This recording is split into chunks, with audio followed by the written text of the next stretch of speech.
But ये सारी बातें अंत दिनों की चिन्ह है, जिसके बारे में प्रभु यीशु मसीह ने बताया। कभी हमें एक अवसर मिलेगा तो बाइबल से नीचे साइंस ऑफ एंड टाइम्स इस विषय पर हम लोग कभी न कभी प्रभु के वचन सीखेंगे। आमीन। लेकिन प्रभु हमें सहायता करें, हम परमेश्वर के वचन की ओर बढ़ते हैं। आमीन। आप स्मरण करते हैं कि हम क्या सीख रहे थे? आप में से कौन मुझे 3 विषय मैंने सिखाया? कौन ऐसा व्यक्ति बिना नोट्स के देखे हुए, आप सब नोट्स पलट रहे हो, बिना नोट्स पलटे हुए अनुग्रह का 3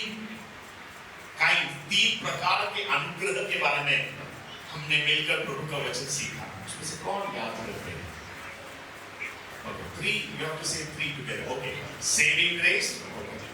Strengthening grace, speaking grace. Very good, very good. Okay, David, thank you so much. Nice and want to say?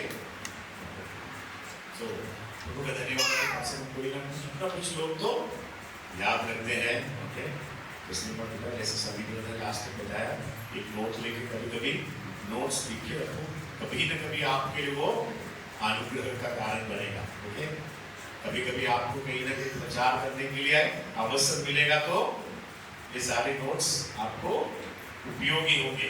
Okay, तो प्रेज़ गॉड। ने बाइबल में अलग-अलग प्रकार के अनुग्रह के बारे में हम सीख रहे हैं, डिफरेंट काइंड्स ऑफ ग्रेस। प्रभु हमसे चाहता है कि हम अनुग्रह में बढ़ता जाए। तो एक अनुग्रह हमने देखा, हमारा उद्धार देने वाला अनुग्रह। हमारा उद्धार जो है, हमारे पाप से मुक्ति पाकर हमने उद्धार पाया, अनुग्रह और विश्वास के द्वारा है। इस बात को हमने देखा। तो हमारा उद्धार कैसे हुआ है? अनुग्रह और विश्वास के द्वारा। अजय, आपको हिंदी समझ में आता है? जी नहीं है तो मुझे बताना, थोड़ा मराठी में भी बोलूँगा। तो हमें saving grace, we all are saved by grace through faith. दूसरा अनुग्रह के बारे में क्या देखा हमने? Strengthening grace. जब हमारे जीवन में हमें सामर्थ्य देने वाला एक अनुग्रह है। जीवन में किसी विषय पर पौलुस ने परमेश्वर से प्रार्थना किया कि उसके शरीर से वो कांटा निकल जाए, लेकिन परमेश्वर ने वो कांटा नहीं निकाला, लेकिन उससे कहा मेरा अनुग्रह तेरे लिए काफी है। My grace is sufficient for you. हमें वो तेरी कमजोरी में तुझे बल देता अनुग्रह है। आमीन, हालेलुया। मेरे और आपके विश्वास के जीवन में जब कभी मुझे और आपको लगता है कि प्रभु मेरे ऊपर रखा हुआ ये बोझ बहुत बड़ा है, मुझे सहने की शक्ति नहीं है, इस विषय को मुझे उठाकर चलना मेरे लिए पर्याप्त नहीं है, जैसे आपको कभी महसूस हो, आमीन, हालेलुया, शायद आपने उस विषय के लिए प्रार्थना किया हो, प्रभु ने उस विषय आपका हटाया नहीं, लेकिन नीचे मैं कहूंगा प्रभु आपको उस विषय को उठाने के लिए अनुग्रह देगा। Strengthening grace. फिर हमने देखा हमारा स्पीकिंग ग्रेस, हमारे बोल चाल में अनुग्रह की विषय हो। जब आप किससे बोलते हो तो आपकी बोलने से लोगों को पता चलना है कि आप एक अलग व्यक्ति है। हमें तो पता है यीशु मसीह को जब पकड़वाया गया और यीशु मसीह का कचहरी में ट्रायल हो रहा था, विस्तार हो रहा था, तो वहां बाहर कोर्ट के बाहर, कचहरी के बाहर कुछ लोगों ने आग जलाकर आग सेकने के लिए कुछ लोग बैठ गए। बैठा तो पत्रोस भी जाकर उनके बीच में बैठ गए। बैठा हुआ थोड़ी देर आग सेक रहा था तो लोग बोल रहे थे आपस में। तो कुछ देर हुआ और एक स्त्री वहां से आती है और वो स्त्री भी कहते हैं इस व्यक्ति के बोलचाल से पता चलता है कि ये व्यक्ति भी यीशु के साथ था। समझ रहे हो? पत्रोस के बोलचाल से पता चला कि ये व्यक्ति हमारे जैसा नहीं बोलता है। दुनिया के व्यक्ति फोन उठाते हैं तो मैं कई बार कहा माँ बाप के बिना वो बोल नहीं सकते हैं, लेकिन नहीं कोई फोन उठाते हैं तो उनकी फोन में बातचीत इतनी दुर्गंध बातचीत है, लेकिन एक विश्वासी के बोलचाल में फर्क है।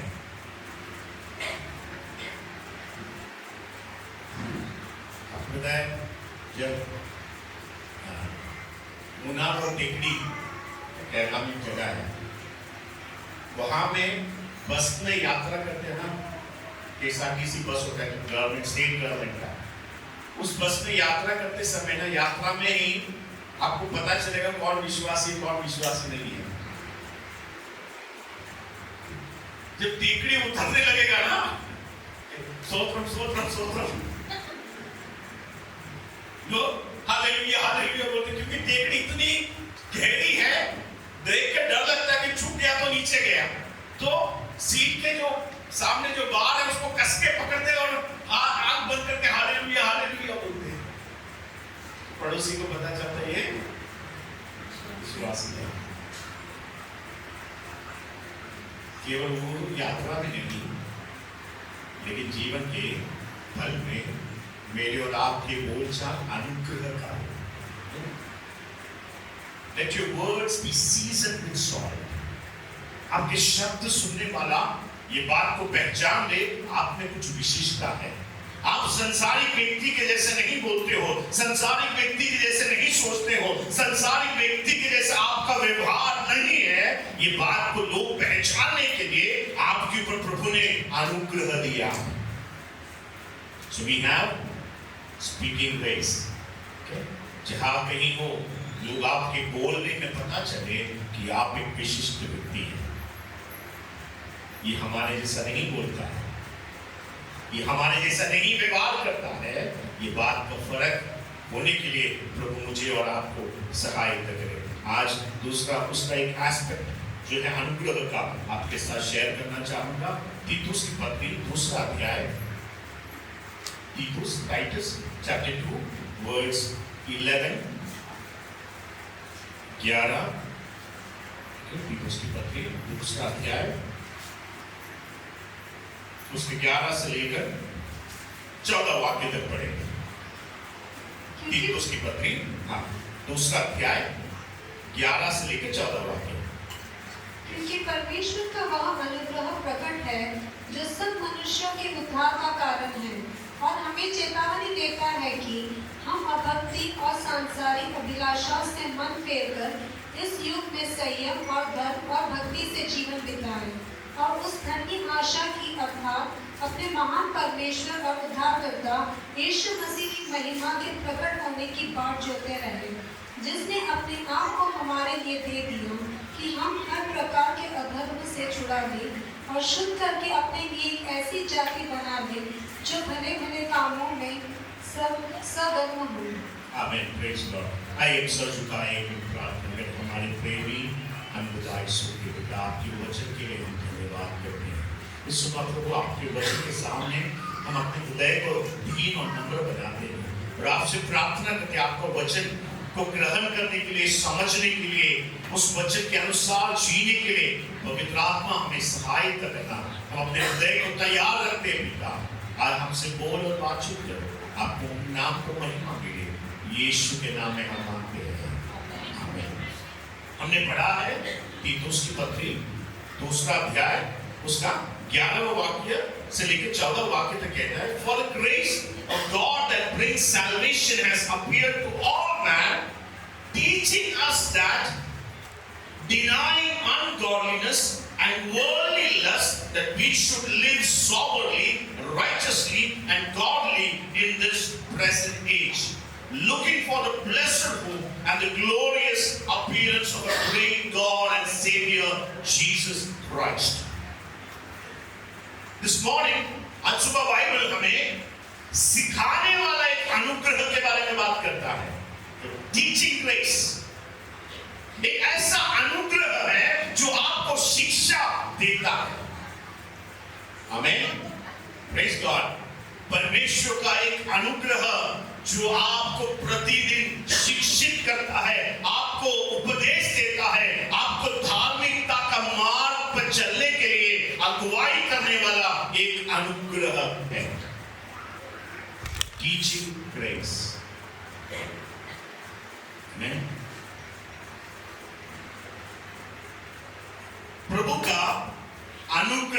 जब हम सोचते हैं वो अनुग्रह सिखाने वाला भी अनुग्रह है। जब बाइबल पढ़ते हैं, बाइबल में बहुत प्रकार के अध्यापक हैं। Different kinds of teachers are there in the Bible. देखो हम जीवन में यहां तक पहुंचे हैं, ओके, उसका गुण शिक्षा के ऊपर निर्भर है कि नहीं? आज जो स्टेटस में आप पहुंचे हैं, आप आज जो पदवी में हैं, वो पदवी का कारण आपको मिली हुई शिक्षा है कि नहीं? उसी प्रकार संसारिक जीवन में एक शिक्षक हमें सिखाता है, वैसे ही आत्मिक जीवन में भी कोई हमारे शिक्षक है।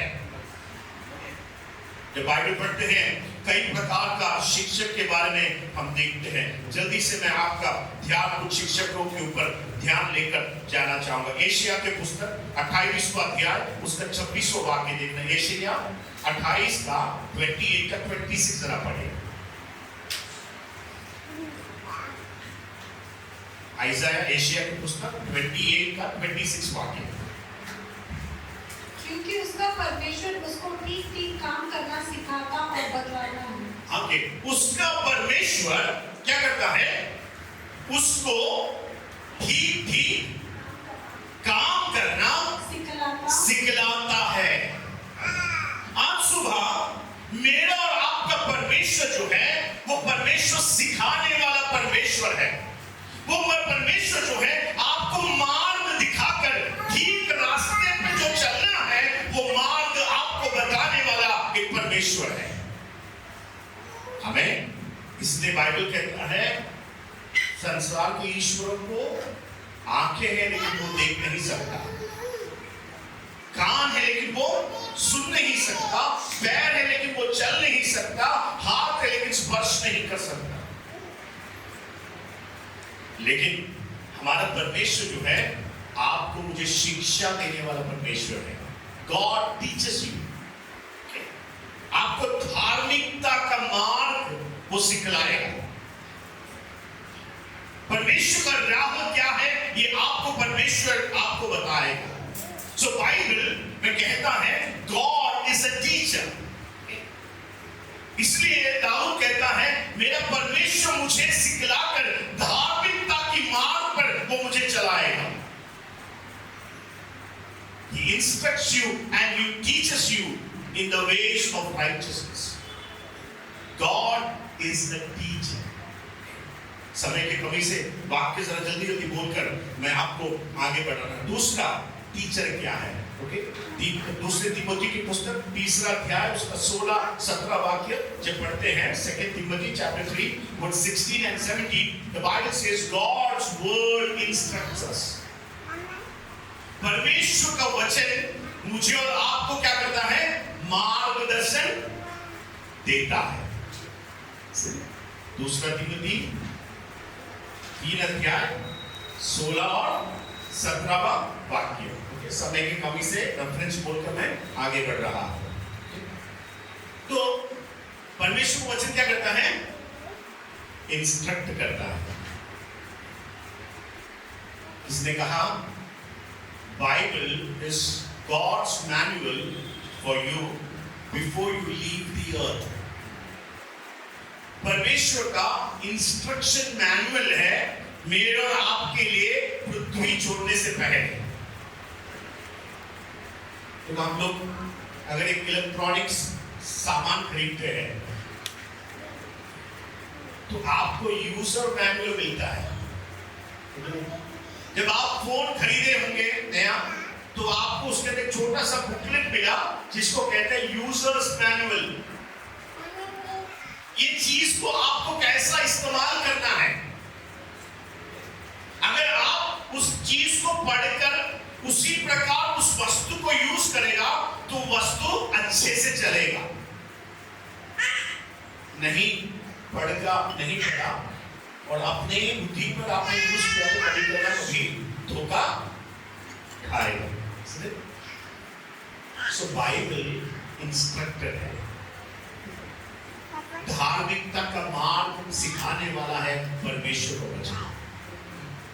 ये वचन जब आप पढ़ोगे, ये वचन आपको अनुशासन करेगा, ये वचन आपको से डांटेगा, आपसे कहेगा बेटा ये रास्ता सही नहीं है, तुम गलत रास्ते में जा रहे हो, धार्मिकता के मार्ग पर चल।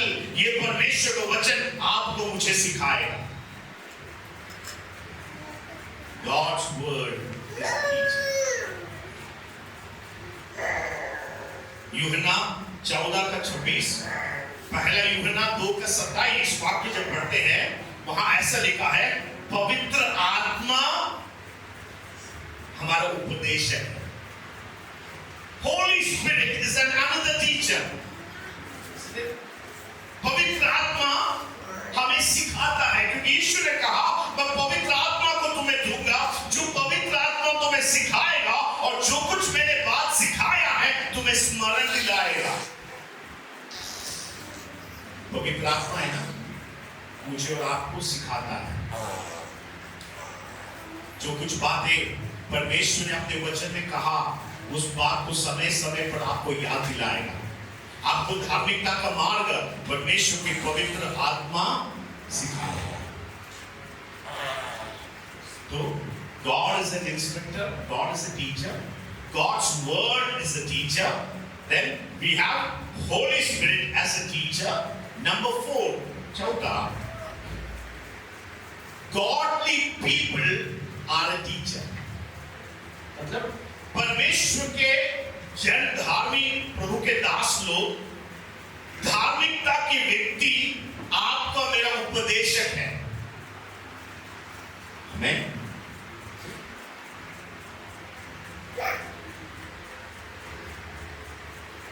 प्रभु ने आपको एक कलीसिया में लेकर आए। देखो, हम लोग बोलते ना, एक कलीसिया के भाग होते हैं। कुछ लोग आपने देखा होगा कभी भी कोई कलीसिया में स्थिरता नहीं रखता है, कभी इधर बात करो उधर बात करो। लेकिन जो कलीसिया आपका परमेश्वर को वचन सिखाने वाला, उस कलीसिया में आप और मैं स्थिर रहना है। कई बार जो है किसी को उपदेश देते हैं तो किसी को उपदेश अच्छा नहीं लगता है। आजकल किसको इंस्ट्रक्शन अच्छा लगता है? छोटे बच्चे को भी अगर आपने उपदेश देने लगे, छोटा बच्चा तो मुझे मत सिखाओ।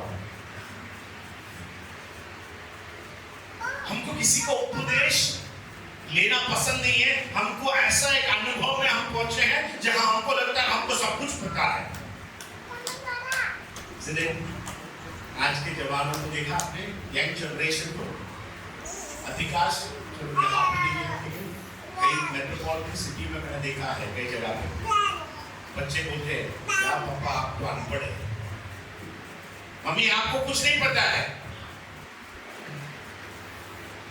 आप मुझे क्या सिखा रहे हो, आपको कुछ नहीं पता है। तो मैं कहता हूं बेटा, शायद आपके पापा मम्मी को आपके जैसा टेक्नोलॉजी का ज्ञान नहीं होगा, लेकिन जीवन के अनुभव से बहुत बातें वो सिखाता है। इसलिए बाइबल कहता है, नीतिमान के वचन, प्रोवर्ब्स में कहता है, नीति वचन में कहता है, अपना पिता का उपदेश और अपना माँ की चाल चलन को तू ध्यान से सीख, वो तेरे लिए भलाई का कारण होगा।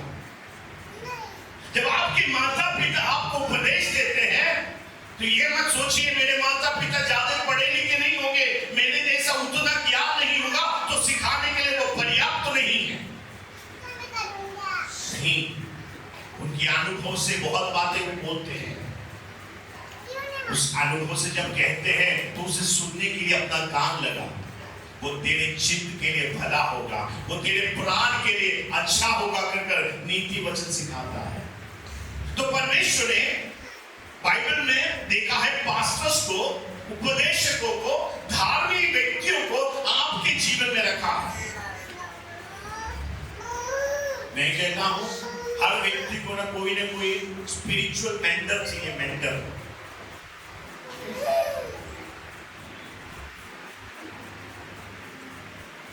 आपको पता है काइन ने अपने भाई हाबिल को मारा।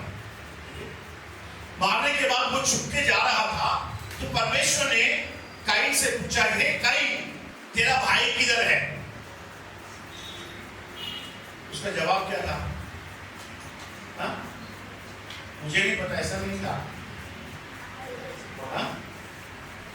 this verse's answer? Am I the keeper of my brother? क्या मेरी जिम्मेदारी है क्या मेरे भाई को संभालना, उसके जीवन के प्रति क्या मैं अकाउंटेबल हूं क्या? परमेश्वर ने उस वाक्य से क्या मुझे और आपको समझ में आता है मालूम है? मेरे और आपके आत्मिक जीवन में अकाउंटेबल कोई ना कोई व्यक्ति होना है। जब आप कलीसिया में आते हैं, उस कलीसिया के भाग में उस पास्टर को आपके प्रति अकाउंटेबल होता है। कोई ना कोई व्यक्ति आपके जीवन में होना है जो आपके जीवन में आपकी गलत को लेकर आपके कहेगा, भाई ये रास्ता गलत जा रहे हो, सिस्टर ये रास्ता जो आपने अपनाया है ये गलत रास्ता है, ये मार्ग सही नहीं है, कर आपको प्रेम से समझाने वाला कोई ना कोई व्यक्ति आपके जीवन में जरूर होना चाहिए। नहीं तो क्या होगा, जीवन में भटक जाएंगे। देखो कई लोगों को कोई उपदेश देना अच्छा नहीं लगता है, लेकिन वचन में दाऊद ने कहा एक वाक्य मुझे बहुत आनंदित करता है। भजन संहिता में देखो एक वाक्य उसने ऐसे कहा, Psalms 141 वर्ड्स 5, देखो भजन संहिता 141 का 5वां वाक्य, Psalms 141 वर्ड्स 5। हाँ आंटी जरा, धार्मिक तुझको मारे तो यह कृपा मानी जाएगी, यह कृपा मानी जाएगी, और वह तुझे ताड़ना दे, वह तुझे ताड़ना दे, तो वह मेरे सिर पर, वह तेरे सिर पर ठहरेगा। ठहरेगा। क्या बाइबल कहता है? धार्मिक व्यक्ति यदि मुझे ताड़ना दे तो वो मेरे लिए क्या है? बताइए क्या है? हाँ, काइंडनेस है। मेरे सिर पर वो तेल के समान है। समझ रहे हो? जब किसी ने गलती किया, आपने गलती किया, किसी धार्मिक व्यक्ति ने, आपके माता पिता हो या आपके पास्टर हो या कोई धार्मिक व्यक्ति आपको कहता है बेटा ये गलत है करके कहे, तो छाती फैला के उसके सामने खड़े होकर नहीं पूछना तू कौन है मुझे बोलने वाला।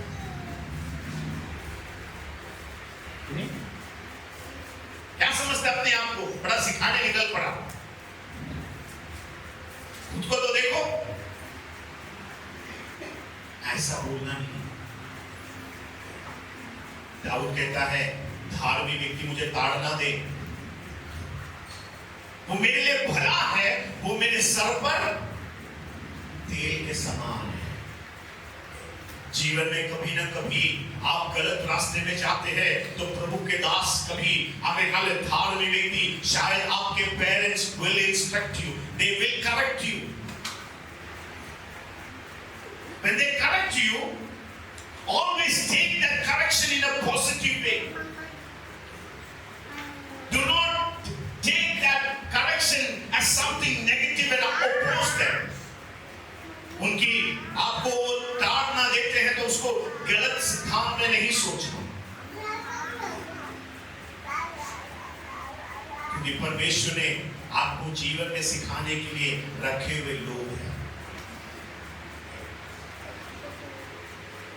इसलिए इब्रानी की पुस्तक कहता है obey those who rule over you, जो आपके ऊपर प्रभुता करता है, मतलब विश्वास में जो आपका देखभाल करता है, उनकी आज्ञा का पालन करे, क्योंकि वो आपके प्राण का हिसाब देना है। समझ रहे हो? मतलब आप इस कलीसिया में रहते हैं तो यहाँ बैठे हर कलीसिया के सदस्य के प्रति उनका पास्टर का जिम्मेदारी है परमेश्वर के सामने उस प्राण के लिए उसको हिसाब देना है। इसलिए कभी कभी पास्टर आपको प्रेम से समझाते हैं, तो ये कभी ना सोचना पास्टर क्यों मुझे बार बार टोकता है, बार बार मुझे क्यों ऐसा मेरी बात मुझे समझाने लगता है, क्यों मुझसे ऐसे करता है। नहीं, बाइबल में परमेश्वर का वचन कहता है God has kept spiritual people as a teacher and instructor for your life. They are the teacher. Number 5, okay, grace is a teacher. अनुग्रह आपको सिखाता है.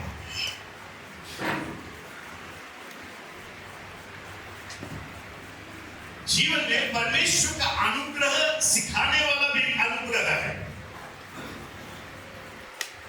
आपको पता है मैंने एक बार आपसे कहा, मेरा कलीसिया में एक मित्र था,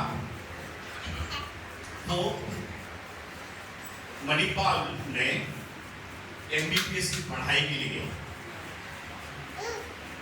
जब वो गया तो पता है अभी तो बहुत चीजें सुधर गई, लेकिन उस समय पर कॉलेज में रैगिंग होता है. तो फर्स्ट ईयर स्टूडेंट्स को रैग करने के लिए सीनियर स्टूडेंट्स ने बुलाया. तो पहला 2-3 दिन अलग अलग प्रकार से रैग किए. एक दिन बोला कि काम करो, तुम डांस करना है. तो फर्स्ट ईयर स्टूडेंट्स को सब नचवाया. तो ये बेचारा जो है पेंटेकोस्टल फैमिली से आता है, ये तो कभी नाचा नहीं है, तो फिर भी वो नाचा. फिर दूसरे दिन उनको रैग किया. उस रैगिंग ने इससे कहा कि एक काम कर, देखो ये रोड के उस पार कॉलेज के बाहर पान की टपरी है, वहां जाकर हमारे लिए सिगरेट का पैकेट लीजिए.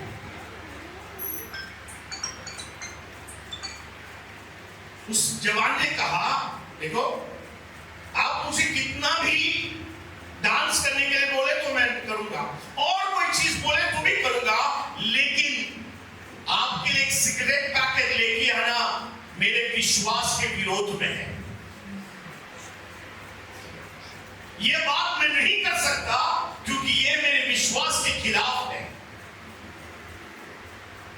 देखो जीवन में स्पेशली आई टेल यंगस्टर्स, जीवन में कभी कभी पीयर प्रेशर्स होता है.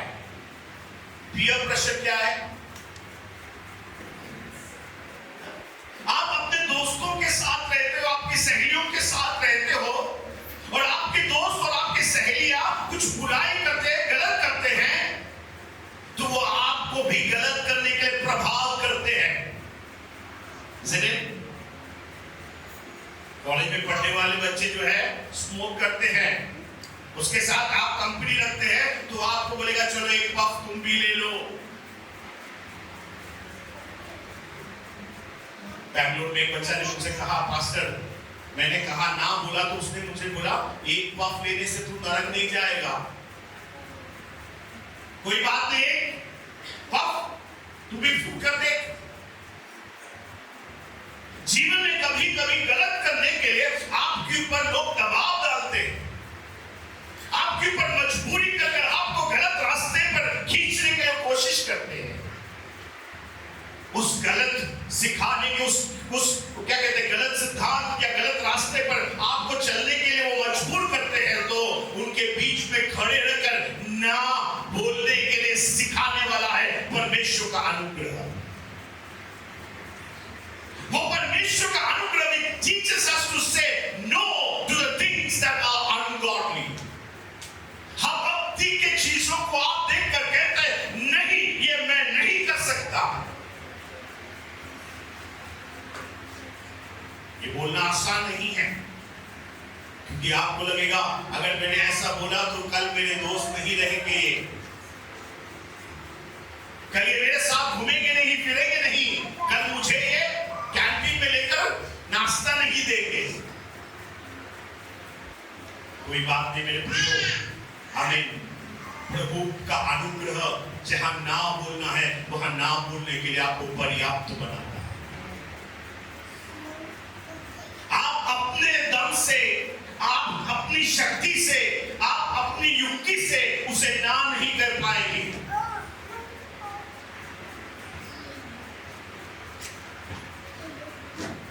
कितने व्यक्ति हैं जिन्होंने सोचा कल से मैं शराब नहीं पीऊंगा, लेकिन कभी सुधरा नहीं है. बार मैंने एक शराबी व्यक्ति के बारे में बोला था, याद है? बहुत बड़ा शराबी व्यक्ति था, हर बार शराब पीता था। शराब पीकर घर में आकर बहुत झगड़ा लड़ाई होती थी, पत्नी को पकड़ के पीटता था, बच्चे को उठा के फेंक देता था वो शराब पी। लेकिन जब सुबुद्धि आता तो उसको पश्चाताप होता, क्योंकि घर में बहुत विनाश हुआ है। पत्नी के मुंह में, हाथ पैर में सब चोट लगा है। पत्नी बोलते, दुष्ट आदमी, इतना धार मैंने तुझे हिसाब से खाना खिलाया, लेकिन बदले में मार पीट मुझे मिलती है। तो एक दिन रात को बहुत पी कर आया, पत्नी को बहुत पीटा, बच्चों को मारा, घर में बहुत विनाश किया और सो गए। सुबह उठकर देखा तो पत्नी ने खाना नहीं बनाया, कुछ नहीं बनाया, भूखा है। पत्नी ने बोला, आज से मैं अभी से खाना नहीं बनाऊंगा, बहुत हो गया।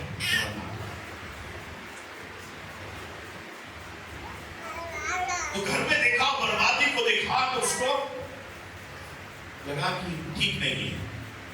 उसने कहा, आज मैं सुधरना चाहता हूं। वो अपने कमरे के अंदर गया, कमरे में देखा तो बहुत सारे शराब की बोतल रखी हुई थी। उसने एक खाली बोतल उठाया, फेंका, जमीन पर मारा और कहा, तेरे कारण मैंने मेरे पत्नी को मारा। अगला बोतल उठाया, पटका कर उसको फोड़ दिया और कहा, तेरे कारण में घर में सारी बर्बादी हुआ है। तीसरा बोतल उठाने गया तो भरा हुआ बोतल था, उठाया, उसे वापस रख दिया और कहा, तू तो निर्दोष है, तूने कोई गलती किया नहीं, बाकी गलती उन्होंने किया, तू तो निर्दोष है, तू यही बैठे रहे। तो कई बार हमारा पश्चाताप जो है वो पूर्णता की नहीं है। कई बार बात को देखकर मेरे और आपके अंदर हियाव नहीं होता है, उस बात को देखकर कहे, नहीं, ये नहीं कर सकता मैं। आज सुबह में कहो, जीवन में कभी ना कभी, यंगस्टर्स, मैं आपसे कहना चाहूंगा, जीवन में कभी ना कभी आपके जीवन में ऐसा मौका आएगा जहां आपके सामने लुभाने वाली बात आपके सामने खड़े रहेगा। आपका अंदर पवित्र आत्मा कहेगा यह गलत है, लेकिन अपने दोस्तों के बीच में, फ्रेंड्स के बीच में, आमीन, हियाव के साथ खड़े रहकर ये कहना, नहीं, ये मैं नहीं कर सकता, उसके लिए आपको पर्याप्त बनाता है परमेश्वर का अनुग्रह।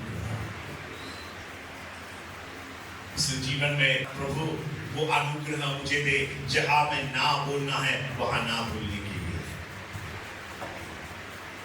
जीवन में दायरा होना चाहिए। I tell people, young people, you should have boundaries in Christian life.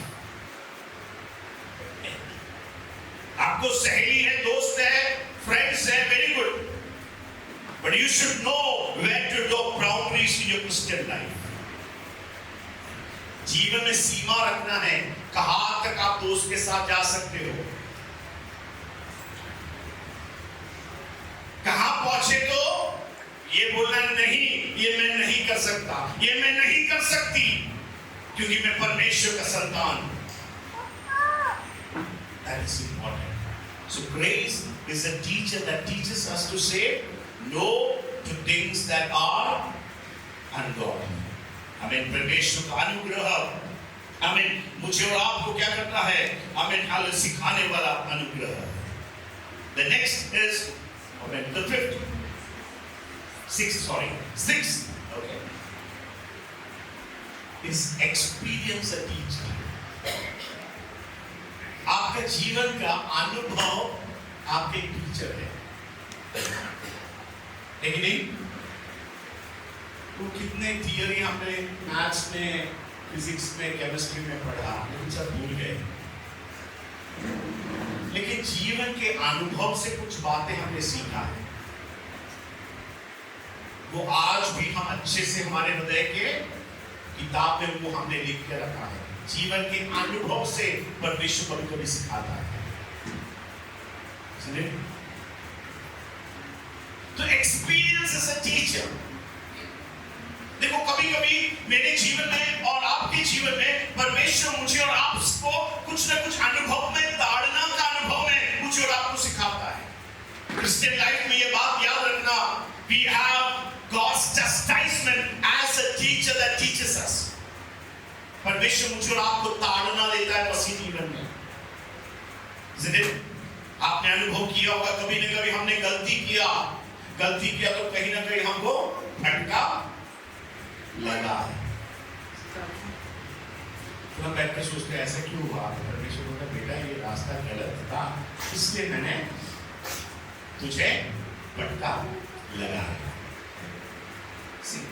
The word that used हेब्रानी की पुस्तक 12वां अध्याय में पढ़ते हैं समय की कमी से 5 से लेकर 11 वाक्य, वहां चैस्टाइजमेंट लिखा है। चैस्टाइजमेंट, ताड़ना। वो पनिशमेंट और ताड़ना में फर्क है। एक पिता अपने बच्चों को जब गलत करता है उसको चैस्टाइज करता है। पनिशमेंट मतलब क्या है? किसी को फांसी चढ़ाना हमेशा, लेकिन ताड़ना ऐसा नहीं है। अनुभव किया है कभी कभी पापा ने मम्मी ने छड़ी से आपको मारा है, इसलिए क्यों मारा? आपको मार डालने के लिए मारा नहीं, फिर आपको डिसिप्लिन करने के लिए। इसलिए बाइबल कहता है spare a rod and you will spoil a child. कभी कभी हम अपने बच्चों को देख के हमें लगता है हमारा बच्चा तो स्वर्गदूत है। हर माता पिता के लिए अपना बच्चा स्वर्गदूत ही है, लेकिन उसके अंदर पलने वाला बुरा स्वभाव भी है। तो इसलिए समय समय पर ताड़ना देकर उन्हें शिक्षा की राह पर चलाते हैं, क्योंकि पापा मम्मी को पता है ये ऐसा आदत इसमें होगा तो ये बुराई की ओर उसको ले जाएगा। इसलिए कभी कभी परमेश्वर हमें चस्टाइज करता है, अलग अलग रीति में परमेश्वर चस्टाइज करता है। समय के कमी से मैं सारे विषय को वर्णन नहीं करता हूं। परमेश्वर को पता है कब आपके जीवन में छड़ी से मारना है। कभी आपको ये नुकसान में ले जाता है, कभी शारीरिक नुकसान होता है, अलग अलग प्रकार से परमेश्वर सिखाता है। लेकिन एक है वो सारे आपको उपदेश देता है, बेटा ये रास्ता गलत है। That's a teacher that teaches you. क्या हमको सिखाता है? ये सारे टीचर्स जो है ना, हमें धार्मिकता की मार्ग सिखाने के लिए परमेश्वर ने इस्तेमाल किया है। मैं एक उदाहरण बोलकर बाइबल से समाप्त करूंगा। आपको पता है नूहा के काल में जल प्रलय हुआ, 40 दिन और 40 रात पृथ्वी पर बरसात हुई। बरसात होने के बाद परमेश्वर ने का समय जब आया तो नूहा को पता चला कि क्या कहते हैं बारिश थम गई है। तो नूहा ने क्या किया मालूम है? नूहा ने 2 जानवर को, 2 पक्षियों को भेजा। कौन कौन से पक्षी था? हाँ, raven and a dove. Okay, जब आप बाइबल में पढ़ते रहे, बड़ा सुंदर है वो वाक्य, मैं पढ़कर समाप्त करूंगा। उत्पत्ति के पुस्तक 8वां अध्याय उसका 7 से लेकर 9 वाक्य तक जरा पढ़ते हैं जल्दी से। उड़ा दिया, जब तक जल पृथ्वी पर से सूख न गया, तब तक कौवा इधर उधर फिरता रहा। फिर उसने अपने पास से एक कबूतरी को भी उड़ा दिया कि देखे कि जल भूमि पर से घट गया कि नहीं। उस कबूतरी को अपने पैर फेंकने के लिए कोई आधार न मिला, तो वह उसके पास जहाज में लौट आई, क्योंकि सारी पृथ्वी के ऊपर जल ही जल छाया था। तब उसने हाथ बढ़ाकर उसे अपने पास जहाज में ले लिया। देखो, जल प्रलय होके 3 महीना गुजर गया और नूहा को पता चला कि अब पानी थम गया है, लेकिन उसको पता नहीं है कि जहाज के बाहर क्या परिस्थिति है, क्योंकि उसका पहाड़ के ऊपर, अरारात पर्वत के ऊपर जाकर शिप जाकर बैठा है, नीचे क्या हुआ है पता नहीं है। तो उसने क्या किया मालूम है? पता लगाने के लिए कौवा को छोड़ा। कौवा हमारे से आजकल के कई विश्वासी है, क्या करते मन में? कौवा कभी कभी जाके पृथ्वी पर बैठता, कभी कभी बोट में आकर भी बैठता। समझे? संडे को भक्त है, मंडे टू फ्राइडे पृथ्वी पर उतरा है। संडे को आएगा, नूह के साथ जहाज में बैठेगा, hallelujah, glory, praise the lord बोलेगा। लेकिन Monday to Friday, Monday to आना सैटरडे तक पृथ्वी पर सड़ी हुई मांस खाकर, सड़ी हुई चीज पर पैर रखकर घूम फिर कर आएगा। लेकिन कबूतर को भेजा, बाइबल कहता है कबूतर बाहर निकला, कबूतर वापस आए। क्यों? क्योंकि पृथ्वी पर पैर रखने के लिए उसको जगह नहीं मिला। क्या आपको लगता है पृथ्वी पर जगह नहीं था कबूतर को पैर रखने के लिए? अरे कौवा को पैर रखने के लिए जगह है तो कबूतर को भी मिलेगा ना। लेकिन कबूतर वापस बोट में इसलिए आया, पैर रखने की जगह नहीं है, वहां सारी अशुद्धता पड़ी हुई है, वहां सारी मलिनता पड़ी हुई है, दुष्टता भरी हुई है। इसलिए कबूतर कहता है कौवा तू वहां पैर रख सकता है, लेकिन मैं वहां पैर नहीं रखूंगा। पैर रखने के लिए जगह ना होने के कारण वो वापस बोट में आया है। मेरे प्रियो, परमेश्वर का वचन मुझे और आपको सिखाने वाला वचन है। मुझे और आपसे कहता है दुनिया में पाप है, दुष्टता भरी हुई है, लेकिन मैं और आप उस कौवे के स्वभाव के समान नहीं, जो संसार की अभिलाषाओं में, पाप में अपने पैरों को धंसकर संडे को आकर प्रभु की आराधना करते हैं। मैं और आप उस कबूतर के समान हैं। प्रभु से कहते हैं प्रभु इस दुष्टता में मैं पैर रखना नहीं चाहता, इस पाप में मैं पैर रखना नहीं चाहता हूं, इस बुराई में मैं पाप पैर रखना नहीं चाहता हूं, क्योंकि मेरा परमेश्वर पवित्र परमेश्वर है, मेरा परमेश्वर तेजोमय परमेश्वर है। प्रभु का अनुग्रह मुझे और आपको अपवित्रता को देखकर ना कहने के लिए सिखाने वाला परमेश्वर का अनुग्रह है। It teaches us to say no to the things that are ungodly.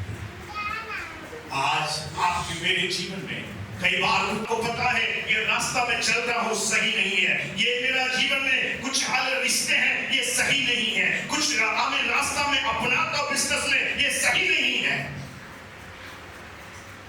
प्रभु आपसे कहता है बेटा उसे ना कहने के लिए तू सीख, और वो ना कहने के लिए आपको पर्याप्त बनाना है परमेश्वर का आनंद। हम अपनी आंखों को बंद करते हैं, एक मिनट प्रार्थना है। प्रभु मेरे जीवन में आज और एक बार मुझे परख कर देख परमेश्वर, मेरे जीवन में कहीं ऐसा क्षेत्र है जो अपवित्र है, हमें हालेलुया प्रभु के हाथ दुष्टता बुराई बनी हुई है, उस चीजों को देखकर प्रभु मैं ना बोलने के लिए मुझे तो पर्याप्त है। कई बार प्रभु मैंने उस पाप को आमीन हालेलुया उसके सामने उस पराजय हुआ, कई बार उस पाप के सामने मैं गिर पड़ा, कई बार वो पाप ने मुझे उगाल लिया। लेकिन आज सुबह प्रभु मैं आपके वचन से बात को समझता हूं कि आपका अनुग्रह सिखाने वाला अनुग्रह है, जो ना कहने के लिए वो सिखाता है। वो अनुग्रह मुझे दे परमेश्वर, उस पाप के विरोध में खड़े रहने के लिए, उस बुराई के विरोध में खड़े रहने के लिए, दुष्टता के विरोध में आमीन सीना तान कर खड़े होकर ना कहने के लिए प्रभु तो मुझे सहाय करें। Hallelujah. The grace of God that teaches us to say no to ungodliness. अनुग्रह परमेश्वर बहुताई से मेरे और आपके जीवन में बरसा है। उस अनुग्रह से मुझे और आपको पवित्रता का जीवन में जीने के लिए सहायता करे बोलकर मैं अपने वाक्य को समाप्त करता हूँ। परमेश्वर हम सबको इस वचन के द्वारा आशीष करता है।